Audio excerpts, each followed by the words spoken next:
नमस्कार। घटना चक्र बुक वीडियो में आपका हार्दिक स्वागत है।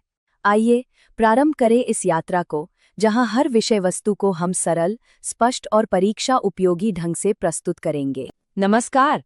आज हम बात करेंगे कुछ बहुत ही दिलचस्प सिद्धांतों के बारे में। ये सिद्धांत हमें बताते हैं कि किसी भी देश की आबादी यानी पॉपुलेशन कैसे घटती बढ़ती है और समय के साथ कैसे बदलती है। तो चलिए सीधे एक बड़े सवाल से शुरुआत करते हैं। एक ऐसा सवाल जिस पर बड़े बड़े अर्थशास्त्री और एक्सपर्ट्स सदियों से सिर खपाते आए हैं। आखिर किसी भी देश के लिए परफेक्ट पॉपुलेशन साइज यानी आदर्श जनसंख्या क्या होनी चाहिए? तो आज हम क्या क्या देखने वाले हैं। पहले हम समझेंगे कि ये परफेक्ट पॉपुलेशन का आइडिया क्या है। फिर हम देखेंगे कि समय के साथ आबादी कैसे बदलती है और इसके लिए भारत का उदाहरण लेंगे। 1921 का साल इतना खास क्यों है ये भी जानेंगे और आखिर में कुछ जरूरी फैक्ट्स और आंकड़ों पर भी नजर डालेंगे। तो चलिए शुरू करते हैं पहले टॉपिक से। एक ऐसा सिद्धांत जो ये पता लगाने की कोशिश करता है कि किसी भी देश के लिए आबादी की आदर्श स्थिति क्या हो सकती है। इस सिद्धांत का नाम है अनुकूलतम जनसंख्या सिद्धांत। इसे आइडियल या बेस्ट पॉपुलेशन थ्योरी भी कहते हैं। देखिए, इसका सीधा सा मतलब ये है कि हर देश के पास जो भी संसाधन है, जमीन, पानी, मिनरल्स और जो भी टेक्नोलॉजी है, उसके हिसाब से लोगों की एक सही संख्या होती है। एक ऐसी संख्या जहां हर व्यक्ति को सबसे ज्यादा फायदा मिले। और जानते हैं इस थ्योरी की सबसे दिलचस्प बात क्या है? ये सिर्फ एक आइडिया नहीं है, बल्कि इसका एक फॉर्मूला भी है। बहुत सिंपल सा फॉर्मूला है, m=a-o। यहाँ m का मतलब है कुसमायोजन यानी गड़बड़, a है एक्चुअल पॉपुलेशन मतलब अभी की आबादी, और o है ऑप्टिमम पॉपुलेशन यानी आदर्श आबादी। तो ये फॉर्मूला हमें बताता है कि कोई देश अपनी आदर्श आबादी से कितना कम या ज्यादा है। तो इस फॉर्मूले के हिसाब से 3 स्थितियां बन सकती हैं। पहली है अल्प जनसंख्या यानी जरूरत से कम लोग। इसमें क्या होता है कि आपके पास संसाधन तो हैं, पर उनका पूरा इस्तेमाल करने के लिए लोग ही नहीं हैं। दूसरी और सबसे अच्छी स्थिति है अनुकूलतम मतलब जस्ट राइट। यहाँ आबादी और संसाधन का एकदम सही बैलेंस है और देश को सबसे ज्यादा फायदा हो रहा है। और तीसरी स्थिति है जनाधिक्य यानी ओवर पॉपुलेशन।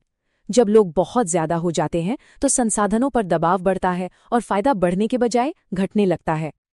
अच्छा, वो तो हुई एक आदर्श स्थिति की बात, पर असल में आबादी समय के साथ बदलती कैसे है? इसके लिए एक और बहुत जरूरी मॉडल है जिसे जनसांख्यिकी संक्रमण मॉडल कहते हैं। चलिए इसे समझते हैं। ये मॉडल एक तरह से किसी भी देश की आबादी की कहानी को 4 स्टेज में बताता है। ये वो सफर है जिससे लगभग हर देश गुजरता है जैसे जैसे वो विकसित होता है। पहला स्टेज, जहां जन्म और मृत्यु दर दोनों बहुत ज्यादा है। दूसरा, जब मृत्यु दर कम होने लगती है लेकिन जन्म दर ज्यादा ही रहती है और आबादी तेजी से बढ़ती है। तीसरा, जब जन्म दर भी कम होने लगती है। और चौथा, जब जन्म और मृत्यु दर दोनों कम होकर स्थिर हो जाते हैं। तो स्टेज 1 में क्या होता है? सोचिए पुराने जमाने के बारे में। बीमारियां, खाने की कमी, इन सब वजहों से मृत्यु दर बहुत ज्यादा थी और उसी के साथ जन्म दर भी बहुत ज्यादा थी। तो जितने लोग पैदा हो रहे थे लगभग उतने ही मर भी रहे थे। नतीजा, आबादी या तो स्थिर रहती थी या बहुत धीरे धीरे बढ़ती थी। फिर आता है स्टेज 2। यहाँ चीजें बदलती हैं। दवाइयाँ बेहतर होती हैं, साफ सफाई का ध्यान रखा जाता है, खाना बेहतर मिलता है। इससे मृत्यु दर तो एकदम से नीचे आ जाती है। लेकिन लोगों की सोच बदलने में वक्त लगता है, तो जन्म दर ऊंची ही बनी रहती है। अब सोचिए, लोग मर कम रहे हैं और पैदा ज्यादा हो रहे हैं। इसी को कहते हैं पॉपुलेशन एक्सप्लोजन या जनसंख्या विस्फोट।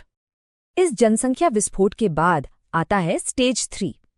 अब समाज में धीरे धीरे और बदलाव आते हैं। लोग ज्यादा पढ़ने लिखने लगते हैं, शहरों में बसते हैं और छोटे परिवार के फायदे समझने लगते हैं।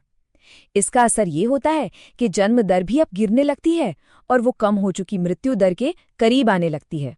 तो जो तेज ग्रोथ थी वो अब धीमी पड़ने लगती है। और आखिर में है स्टेज 4। यहाँ पहुंचकर जन्म दर और मृत्यु दर दोनों ही कम हो जाते हैं और एक तरह से स्थिर हो जाते हैं।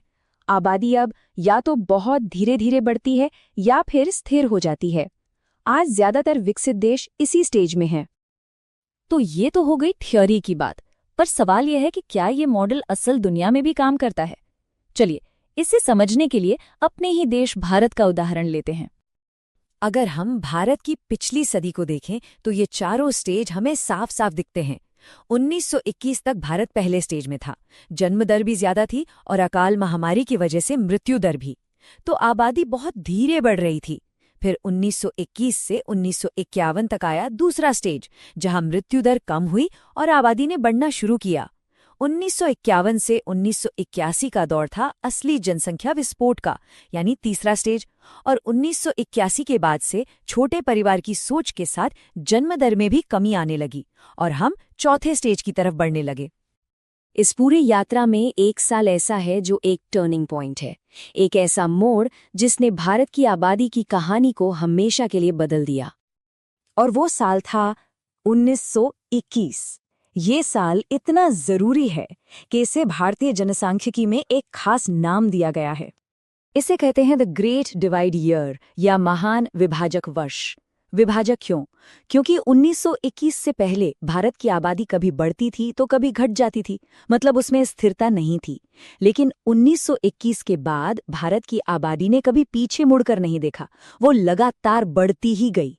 और इसकी सबसे बड़ी वजह थी महामारियों पर कंट्रोल, जिससे मृत्यु दर में कमी आई। तो हमने दो बड़े सिद्धांत समझ लिए। अब चलिए इस टॉपिक से जुड़े कुछ और जरूरी फैक्ट्स और एक अलग नजरिए पर भी बात कर लेते हैं। आजकल हम जनसंख्या नियंत्रण के लिए परिवार नियोजन जैसे तरीकों की बात करते हैं, है ना? पर ये जानना भी दिलचस्प है कि हर कोई हमेशा से ऐसा नहीं सोचता था। एक बहुत बड़े अर्थशास्त्री थे, थॉमस माल्थस। वो मानते थे कि जन्म नियंत्रण के जो कृत्रिम तरीके हैं वो अधर्म और पाप हैं। सोचिए कितना अलग नजरिया था उस समय। और जनसंख्या का टॉपिक आज भी उतना ही अहम है।